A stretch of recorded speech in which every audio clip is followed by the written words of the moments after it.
ο αντιπρόεδρος του Ομίλου Φίλων Αγίου Όρους, ο αγαπητός αδελφός, έτσι, Στέφανος Γογάκος, παρακαλώ, ο οποίος είναι μέλος της ομάδας μας, πρεσβευτής της ιδέας του Restoring Greece, ειδικά του τομέα Restoring Lives, που έχει να κάνει με προσωπικές πατημασιές και πεζοπορήματα ζωής, θα απευθύνει ένα σύντομο χαιρετισμό και εκείνος. Δύο λόγια θα ήθελα να πω, παρακαλώ πάρα πολύ, Μπάμπη, εκτός κειμένου.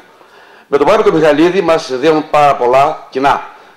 Το πιο σημαντικό από όλα, θα το πω, είναι η κοινή μας αφιτηρία. Μαζί ξεκινήσαμε την καριέρα μας την επαγγελματική, εγώ σαν χημικός, ο Μπάμπης σαν μηχανολόγος, σε μια μεγάλη πολυεθνική εταιρεία στην Σίλδο. Μετά ήταν όμως χωρίς, εγώ παρέμεινα εκεί. Ο Μπάμπης ανήσυχο πριν Μαγάρ έφυγε και έκανε αλλού, ακολούθησε αλλού την καριέρα του. Πριν από λίγο καιρό με κάλεσε και είπαμε τα περί restoring. Αμέσως με αγκάλισε το θέμα αυτό και μπήκα στην ομάδα. Γιατί ψάχνω εδώ και πάρα πολύ καιρό να βρω την καταγωγή μου. Να δω από πού κρατάει η σκούφια μου. Να ξέρω από πού κατάγομαι και πού προέρχομαι. Πιστεύω ότι μέσα από το Restoring Greece θα βρω και εγώ πραγματικά τη γενιά μου και να μάθω από πού προέρχομαι, όχι μόνο εγώ, αλλά και τα παιδιά μου. Ευχαριστώ πάρα πολύ για αυτή την ευκαιρία. Καλή επιτυχία λοιπόν σε όλους.